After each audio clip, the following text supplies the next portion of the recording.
안녕하세요. 저는 서울재활병원에서 임상심리사로 근무하는 김우석이라고 합니다. 재활이 필요한 성인 환자들의 심리평가와 심리치료를 주로 담당하고 있습니다. 이 시간에는 다음의 내용들을 함께 살펴볼 텐데요. 병원에서 시행하는 심리적 재활중재치료란 무엇인가? 재활병원의 정신건강 프로그램은 어떻게 제작되었으며 그 내용은 무엇인가? 프로그램 적용 사례를 순서대로 살펴보도록 하겠습니다. 먼저 재활심리의 개요, 심리적 재활중재치료의 정의, 심리적 재활중재치료 내의 심리평가와 심리치료에 대해 살펴보도록 하겠습니다.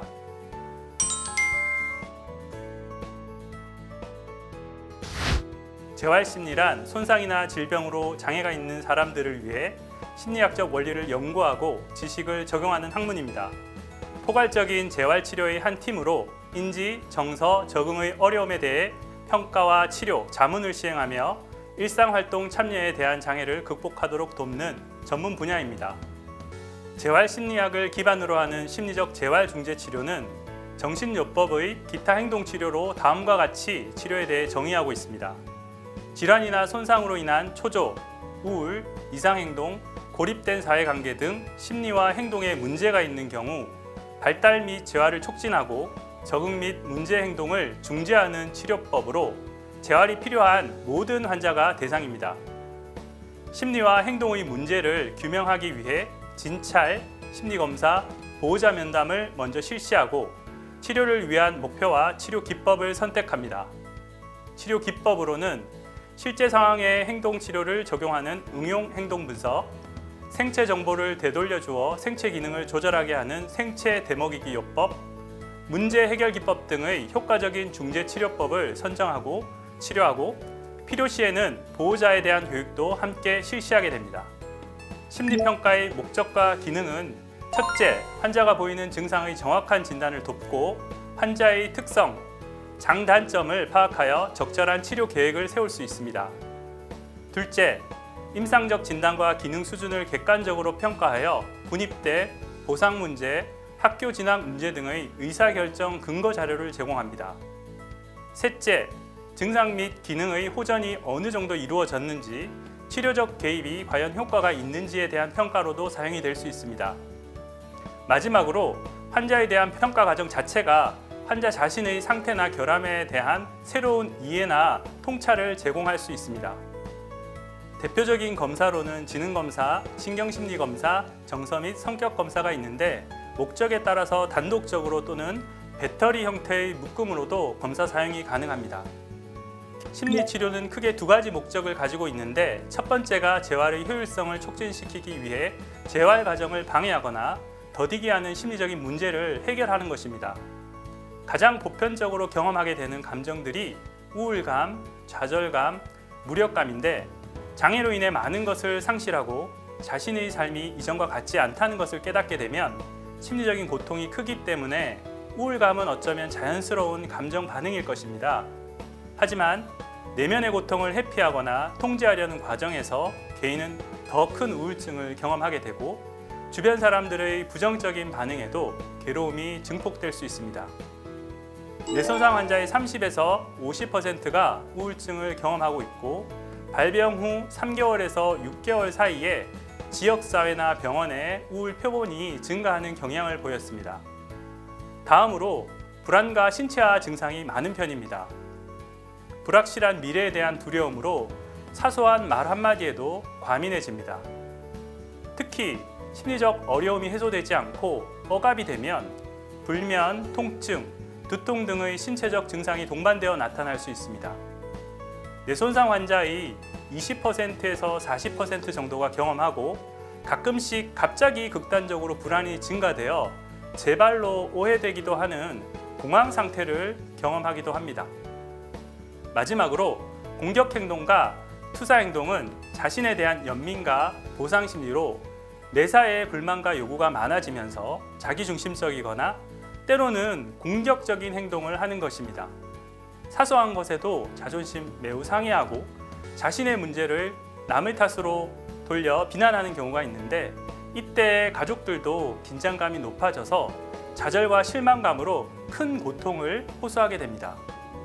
이런 심리적인 문제들이 재활 결과에도 큰 영향을 미치기 때문에 신체적인 문제와 함께 심리적인 문제를 다루어 나가는 것이 반드시 필요합니다.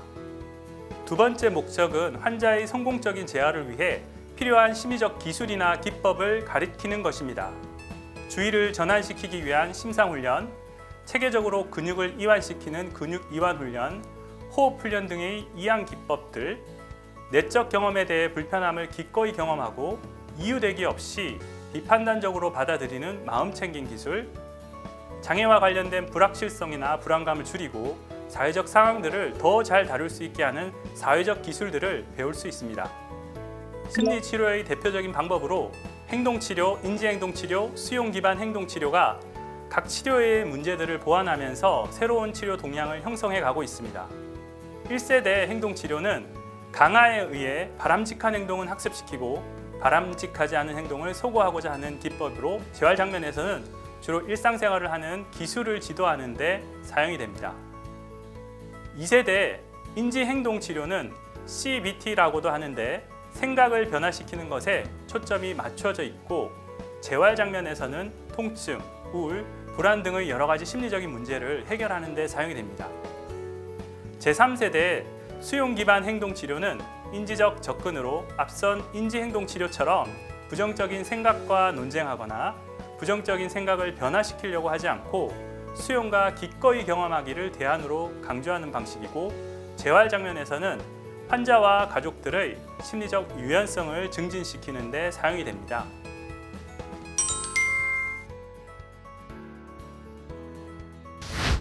이번에는 저희 병원에서 공공재활 사업으로 시행한 가족 간병인 심리 상담과 이를 기반으로 제작된 정신건강 프로그램의 구성 및 내용에 대해 살펴보도록 하겠습니다. 뇌손상 환자와 가족의 현황에 대한 실태 조사를 살펴보면 뇌손상은 뇌졸중, 뇌성마비, 외상성 뇌손상으로 세분화되는 장애로 후천적인 원인이 93.9%이며 40대의 장애가 본격적으로 증가합니다. 이는 사회적이고 가정적인 역할이 어느 정도 안정되어 가는 시기에 나타나는 장애라는 점에서 커다란 위기가 발생한다는 뜻입니다. 뇌손상 환자의 94%가 도와주는 사람이 필요하고 도와주는 사람의 대부분은 가족들입니다. 결론적으로 뇌손상 환자에게 가족은 1차 환경으로서 매우 중요한 존재임을 알 수 있습니다. 장애의 출현으로 가족들은 분노, 우울, 부담을 많이 느끼게 되고 때로 환자의 발병에 대해 자신도 갈등이나 스트레스의 원인을 제공하지 않았나 하는 죄책감과 처벌받는 것은 아닌지 하는 처벌감을 가지기도 합니다. 스트레스의 밀도는 시간이 지나면서 점점 높아져서 신체적으로도 심리적으로도 지치고 완전히 소진될 가능성도 높고 사회적 지지망이 감소되어 점차 소외되고 고립되는 등의 위험 요인에 많이 노출되게 됩니다. 뇌손상 환자 가족들은 당사자인 환자 이상으로 큰 고통을 받게 되는데 특히 가족 중에도 장시간 환자를 돌보는 주 보호자는 직접적이면서도 많은 영향을 받게 되어 다중고에 시달리며 제2의 희생자, 숨겨진 환자가 되기도 합니다. 따라서 환자들의 효과적인 재활을 위해서라도 치료, 회복, 예후, 적응에 중요한 영향을 미치는 가족들에 대한 상담과 교육은 필수적이라 할 수 있습니다. 가족들이 힘든 일을 해나가고 있다는 것을 인정해주고 자신의 느낌이나 반응에 대해 이야기할 기회를 얻고 언제든 도움을 받을 수 있다는 것을 느끼게 할 필요가 있습니다. 슬픔과 상실에 대응하여 감정 반응을 증폭시키는 자신의 성격 방식에 대한 이해를 증가시키는 것이 도움이 될 수 있습니다. 분노와 좌절감 등은 이러한 상황에서 누구나 느낄 수 있는 감정이므로 지나친 죄책감을 혼자 감당하거나 자기를 비난하면서 자신을 너무 괴롭힐 필요가 없다는 것을 아는 것만으로도 많은 도움이 될 수 있습니다. 이에 서울재활병원에서는 공공재활 사업으로 가족 간병인에 대한 심리 상담을 진행하였고 사업은 다음의 순서대로 진행하였습니다. 접수 상담에서 참여 동의서를 작성하고 상담을 신청한 사유에 대해 간단한 인터뷰를 하였습니다. 심리검사는 사고와 정서, 성격 및 행동 특성에 대한 이해를 돕기 위해 다면적 인성검사, 백우울검사, 문장 완성 검사를 실시하고 검사 보고서를 작성하였습니다. 심리 상담은 참여 동기와 필요에 따라서 두 가지의 상담 방식으로 진행을 하였는데, 현재 상태에 대한 정보 제공을 위해 해석 상담 1회기 제공하는 방식과 불안정함이 있는 경우 심리적 안정을 돕기 위해 심리 상담을 최대 5회까지 제공하는 방식이었습니다. 마지막으로 추후 프로그램을 보완하기 위해 보호자 만족도를 실시하였습니다. 2017년 3월부터 10월 말까지 진행한 검사 인원은 15명, 심리 상담 인원은 총 44건이었습니다. 상담 요구 영역은 자신의 성격 문제가 가장 많았고, 가정 내의 갈등, 가치관과 인생관, 대인관계, 행동 습관 순이었고, 세부적인 내용을 살펴보면 심리적인 고립감, 미래에 대한 불안, 정서적인 소진, 감정 기복과 분노, 배우자 스트레스, 우울감, 컨디션 저하, 경제적 압박 등으로 다양하였습니다. 기타 문제로는 재활에 대한 정보 부족, 병원 생활 자체에 대한 어려움이 있었습니다. 심리평가 결과 BDI 우울 검사는 평균 19.40으로 전체적으로 경한 우울에서 중등도 우울 범위까지 분들이 참여하셨고, 이 중 8명은 중등도 이상의 우울감을 보이셨습니다. 슬픔, 죄책감, 미래에 대한 비관, 부정적인 사고에 대한 호소가 큰 것으로 나타났습니다. MMPI-2에서는 주로 임상 척도 2번인 우울증 척도의 상승 경향을 보였고, 이 중 6명은 임상적으로도 유의미한 우울을 보이셨습니다. 분노나 불안감과 관련된 4번의 반사회성 척도와 7번의 강박증 척도의 상승도 우울증과 함께 살펴볼 필요가 있었습니다. 참여하신 분들의 대표적인 특징을 살펴보면 우울과 불안, 대인관계의 문제와 소외감, 압도되는 느낌에 대한 호소가 많으셨고, 불안정하고 부정적이고 자신이나 타인을 비난하는 사고 경향을 보이셨습니다. 성격 및 행동 특성으로는 위축되거나 억제되어 있거나 반대로 과민하거나 공격적인 행동 경향을 보이기도 하셨습니다. 강점으로는 대체로 가족에 대한 책임감이 높고 조심스럽고 양심적이고 본분을 다하는 경향을 가지고 계셨습니다.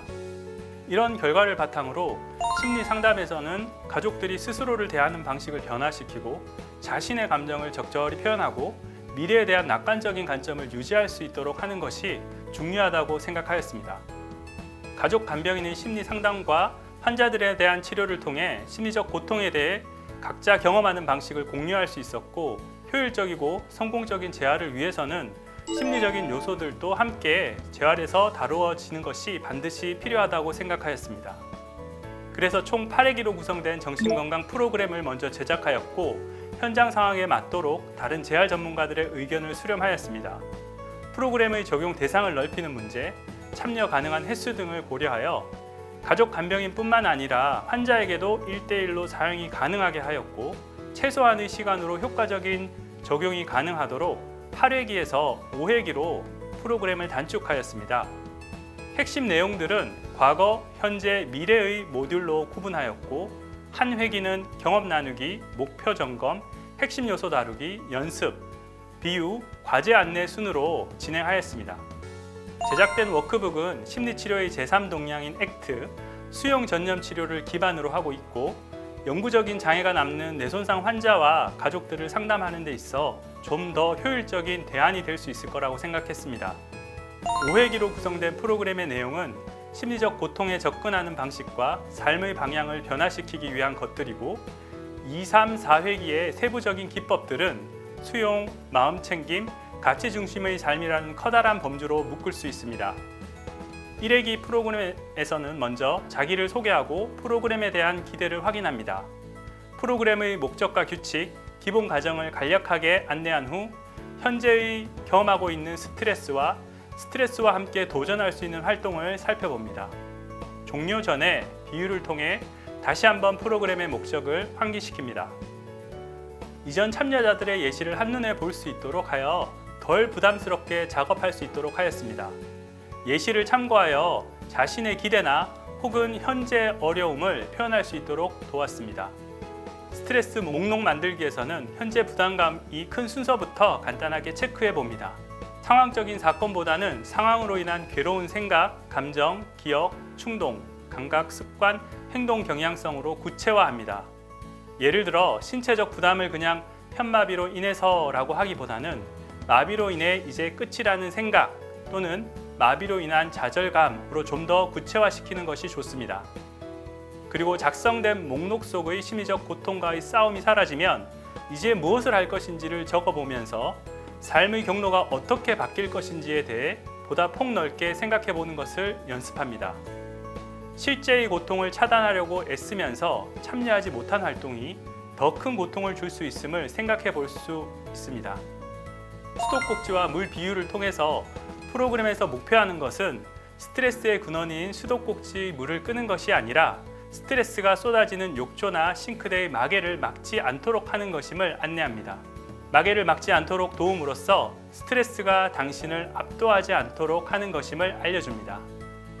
2회기에는 통제가 가지는 문제에 대해 알아보고 경험 통제의 대안으로 수용과 기꺼이 경험하기, 인지적 탈융합의 기법들을 배우고 연습해 볼 것입니다. 2회기 상담이 진행될 때 첫 경험 나누기가 중요합니다. 1회기 상담 과정에서 느꼈을 낯선 경험과 내면을 드러내는 데서 오는 두려움을 수용하고 공감하는 것이 필요합니다. 자연스러운 감정임을 알아차리지 못하면 이후에 방어적인 태도가 지속될 수 있고 효과적인 상담 진행에도 어려움이 있을 수 있습니다. 상담 과정의 부담을 반드시 환기시켜주는 작업은 필수적이라 할 수 있겠습니다. 먼저 통제의 문제를 점검할 텐데요. 차이니즈 핑거 트립이라는 손가락 끼우기 놀이를 이용하여 그림과 같이 실습해 봅니다. 양손의 검지를 튜브 안에 넣은 다음 손가락을 잡아당겨 빼면 튜브가 꽉 달라붙어 팽팽해집니다. 당기면 당길수록 더 팽팽해집니다. 그러나 반대로 밀면 손가락이 여전히 튜브 안에 있지만 적어도 그 안에서 움직일 수 있는 충분한 공간이 생기게 됩니다. 삶 자체가 손가락 끼우기 놀이와 비슷하다고 생각해 보게 합니다. 튜브에서 벗어나는 것이 중요한 것이 아니라 원하는 삶을 위해 여유 공간이 얼마나 많은가가 더 중요해집니다.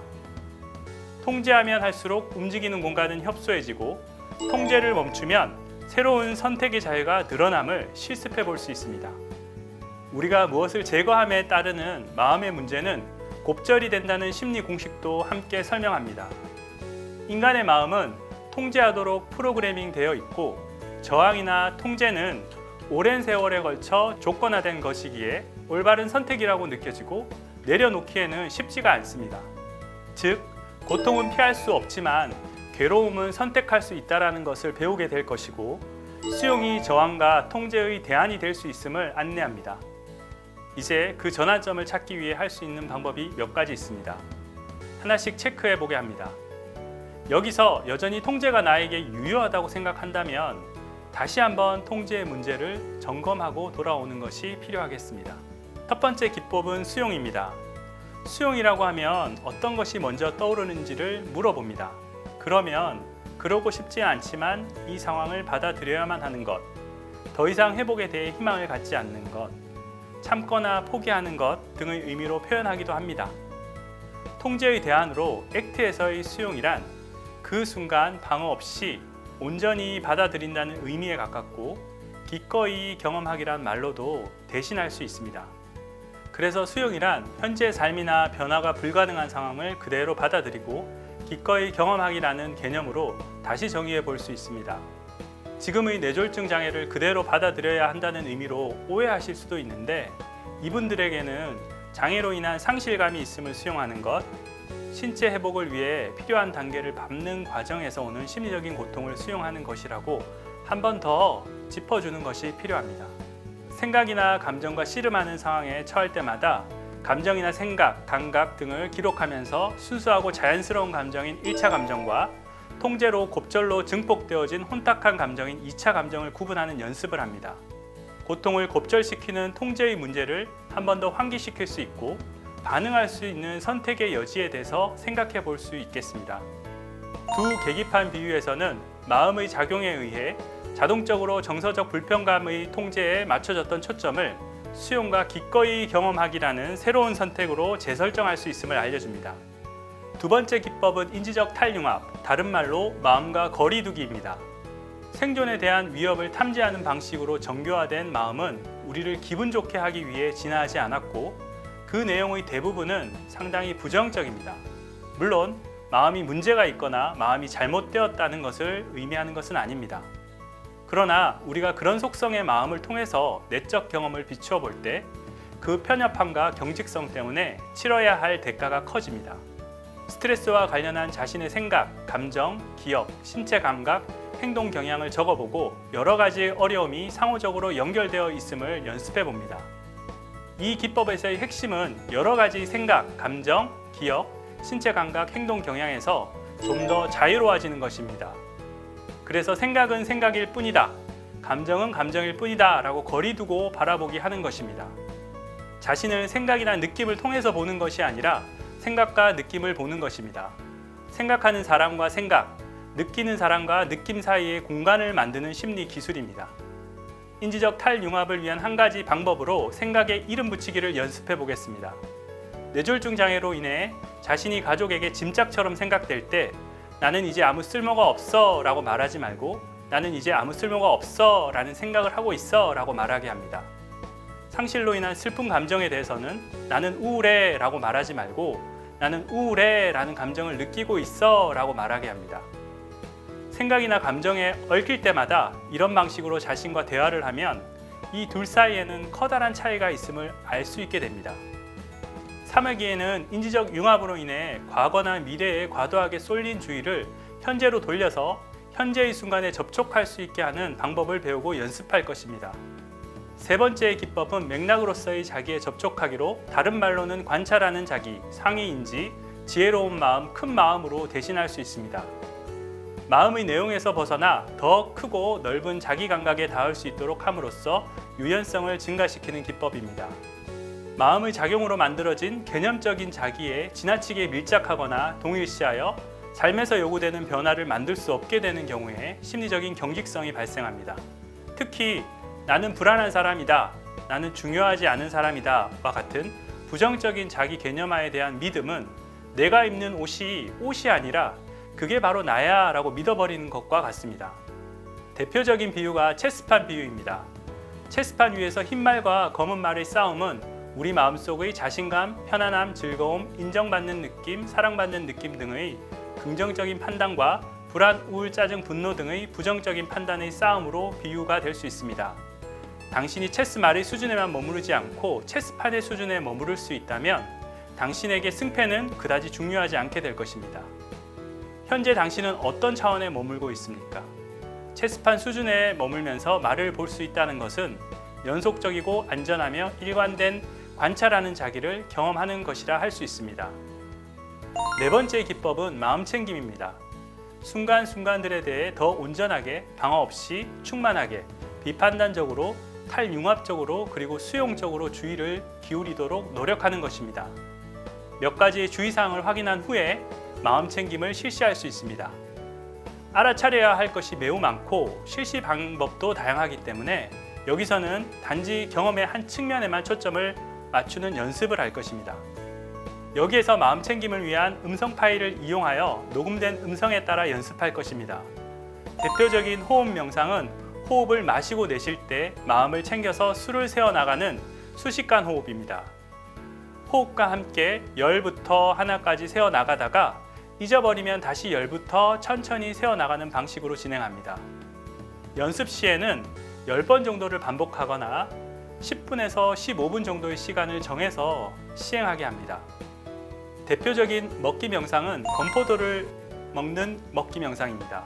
역시 마음챙김을 위한 음성 파일을 이용하여 녹음된 음성을 따라 연습할 것입니다. 건포도의 생김, 소리, 질감, 냄새, 맛 등의 느낌에 오롯이 집중하는 연습입니다. 10분에서 15분 정도를 시행하게 합니다. 4회기에는 자신에게 활력과 의미를 주는 가치를 명료화하고 선택한 가치에 기여하는 행동 변화를 위한 기법을 배우고 연습할 것입니다. 다섯 번째 기법은 가치 찾기입니다. 가치란 무엇인지 질문하고 가치에 대해 함께 논의를 합니다. 가치가 막연하고 잘 잡히지 않는다면 값어치 있고 자신에게 의미와 활력을 주는 것이 무엇인지 구체적으로 질문합니다. 가치 평가지를 작성합니다. 하나 이상의 영역에서 동일한 가치를 반복하여 기술해도 무방하지만 너무 지나치게 반복하지 않도록 합니다. 가치 두는 내용을 적고 그것이 자신에게 얼마나 중요한지 1에서 10까지 평정합니다. 그 다음에 최근에 얼마나 이 가치에 따라 살았는지 1에서 10까지 평정합니다. 마지막으로 중요도 점수와 실현도 점수를 빼서 생활 편차 점수를 산출하고 가장 점수 차이가 많이 나는 두세 가지의 가치를 따로 우선적으로 선택을 합니다. 시간이 허락된다면 생활 편차를 점수가 큰 두세 가지에 대해 가치를 위해 할 수 있는 활동은 무엇인지 좀 더 적어봅니다. 6번째 기법은 전념 행동 패턴 확립하기입니다. 선택한 가치에 기여하는 행동 변화를 연습할 것입니다. 목표는 가치를 실현할 수 있는 실제적인 수단을 제공합니다.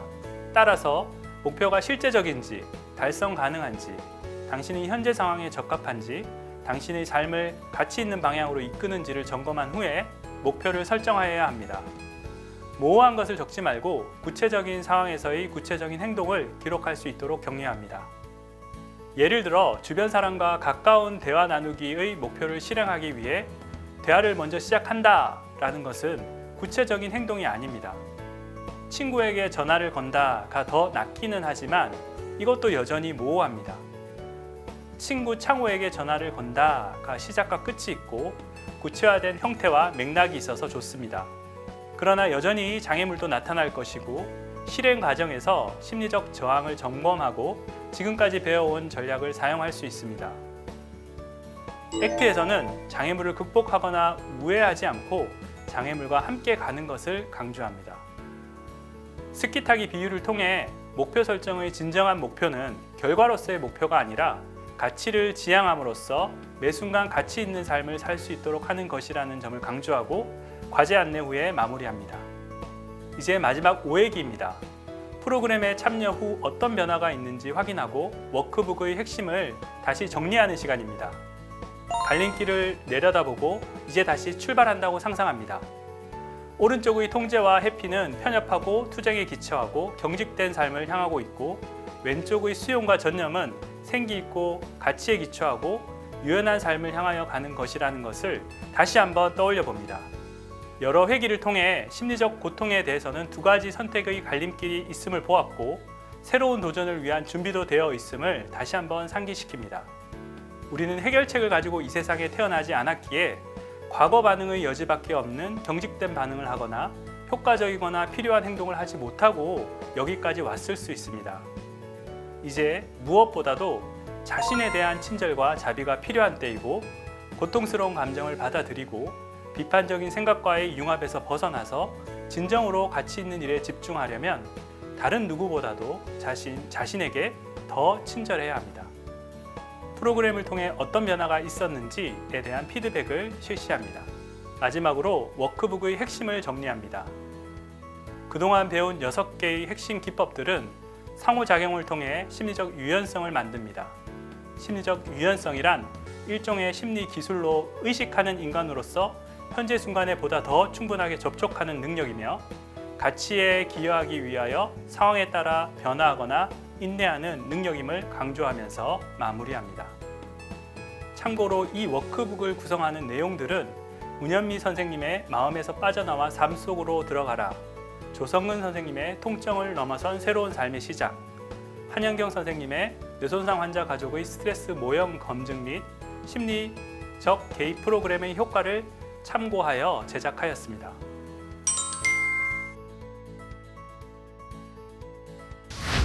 마지막으로 프로그램을 적용한 두 사례를 살펴보겠습니다. 첫 번째 적용 사례는 60대 여성으로 주부였으며 전직 교사로 근무한 경험을 가지고 있었습니다. 간이정신진단 검사 결과 29점이었으며 백우울 검사는 심한 우울 수준이었고 상태불안 검사는 경한 상태불안 수준으로 나타났습니다. 좌측 편마비로 휠체어로 이동하였으며 말이 많은 편이고 말하는 중간중간에 눈물을 흘리는 모습을 보이셨습니다. 발병 전에도 우울감이 있었지만 병원을 방문해도 뚜렷한 변화가 없을 거라 생각하며 가족의 권유에도 상담이나 치료받기를 거부하였고, 뇌졸중 발병 이후에도 입원을 거부하는 행동을 보이기도 하셨습니다. 가족의 설득으로 입원한 이후에 최근 남편이 건강 문제로 유료 간병인으로 임시 대체한 이후 가족의 무심함에 서운함과 배신감으로 심한 스트레스를 경험하고 있었습니다. 이번에 처음으로 자신의 마음을 터놓고 변해야겠다는 생각을 보이시기도 하셨습니다. 우울감이 사라지기를 기대하고 있었고 앞으로 베푸는 삶을 살고 싶다고 하였습니다. 환자는 내성적이고 활발한 성격이며 주변의 시선을 많이 의식하는 편이었습니다. 남들 보기에 멋있고 따뜻하고 우아한 삶을 살기 원하였으며 그러기 위해서는 한시도 자신을 가만히 두는 편이 아니었습니다. 가족들의 성공을 위해 자신을 헌신하였고 헌신의 대가로 가족들이 사회적으로 더 높은 지위를 얻기를 요구하였습니다. 자존심이 매우 세고 자기 주장이 강한 편으로 자신에 대해 부정적이고 비판적인 의견은 받아들이지 않았고 다툼에 대해서도 먼저 잘못했다고 사과한 적이 없었다고 하였습니다. 마음이 시키는 바대로 무리가 될 정도로 항상 긴장하는 삶을 살면서 순간순간을 즐기거나 만족감을 잘 느끼지 못하였습니다. 부정적인 감정들을 바꾸거나 회피하려고 하였으며 다른 사람들에게는 아무런 문제가 없는 것처럼 보이고자 하였습니다. 치료 전략으로 감정을 드러내는 것은 손해다 라는 개인적인 프로그래밍과의 융합을 점검하였고 나는 무지막지하고 독단적이다 라는 부정적인 자기 개념을 자기처럼 생각하기에 더 큰 자기에 대해 접촉할 수 있게 체스판 비유를 사용하였습니다. 자신의 내적 경험을 회피하는 전략이 더 큰 괴로움을 일으킨다는 것을 확인하기 위해 1차 감정과 2차 감정을 구분하는 연습을 하였습니다. 현재에 대한 접촉면을 넓히기 위한 마음챙김 훈련은 점차 익숙해질 수 있도록 보호자와 함께 할 수 있도록 격려하였습니다. 자신에게 의미 있고 활력을 주는 가치 활동으로 버킷리스트를 작성해 보았습니다. 이전에 비해 재활치료에 대한 관심은 증가되었고 수면 문제의 개선과 우울감 감소가 관찰되었습니다. 두 번째 적용 사례는 30대 여성이었습니다. 간이정신진단 검사 30점이었으며 백우울 검사는 우울하지 않은 수준이었고 상태불안 검사는 심한 상태불안 수준으로 현재의 상태를 상당히 위협적으로 인지하고 있는 것으로 나타났습니다. 좌측 편마비였으나 지팡이로 걸을 수 있었습니다. 긴장되어 있는 듯한 모습에 치료 시간에 늦을까봐 걱정하였고 조금만 늦거나 늦지 않아도 예의를 갖춰서 먼저 사과하는 모습을 종종 보이셨습니다. 2000년 말에 발병하였고 5개월 전부터 불안감과 절망감이 커지면서 자신의 미래에 대한 걱정이 심해졌습니다. 최근에 사소한 말 한마디에도 굉장히 과민해지고 불안한 생각들이 해소되지 않으면 두통, 소화불량, 피로감 등의 신체 증상도 두드러지고 있는 것으로 보였습니다. 불안해하지 않고 재활에 집중하기를 기대하였습니다. 환자는 상황에 따라 급하기도 하고 욱하는 면도 있고 매사에 조심하는 면도 가지고 있었습니다. 발병 후에는 매사에 확인하고 더 조심스럽게 행동하는 면들이 증가되었습니다. 하루에 한 번 이상은 나는 가망이 없나 봐 라고 생각하면서 자신감을 잃어가고 있었고 과거에 지금 참고 나중에 할게 라고 하지 못했던 것들이 이제는 자책이 되어 돌아오는 시간이 많아졌습니다. 불편한 생각과 감정들을 떨쳐내기 위해 회피하려 하지만 곱절로 되돌아와 더 빈번하게 생각하게 되고 더 심한 불안을 느끼고 있는 것으로 보였습니다. 아무도 나를 이해할 수 없어 라는 생각에 융합되어서 현재에 대한 주의가 저하되어 있으며 효과적으로 반응하기보다는 쉽게 체념해버리는 모습을 보이셨습니다. 재활에 많은 시간을 보내면서도 즐거움이나 평안함을 주는 활동은 다음으로 미루는 등 자신의 가치에 전념하지 못하는 모습을 보였습니다. 치료 전략으로는 두 개의 계기판 비유나 1차 감정과 2차 감정을 구분하기를 통해서 수용과 기꺼이 경험하기를 연습하였습니다. 체스판 비유를 통해서 말 수준에 융합되는 것이 아니라 체스판 수준에 머물 수 있도록 연습하였습니다. 음성 파일과 앱을 이용하여 현재에 대한 자각력을 높이는 마음챙김 명상을 연습하였습니다. 가치평가지 작성 시 재미와 평안을 주는 재충전 활동에 대한 생활 편차를 확인했고 이를 줄이기 위한 활동을 계획하였습니다. 지금까지 심리적 어려움을 겪고 있는 환자와 간병 부담이 높은 가족들을 위한 정신건강 증진 프로그램에 대해 살펴보았습니다. 워크북을 활용하면서 여전히 부족한 부분이 많고 채워져야 될 부분이 있지만 앞으로도 보완하고 개정해 나갈 예정입니다. 지금까지 경청해 주셔서 감사합니다.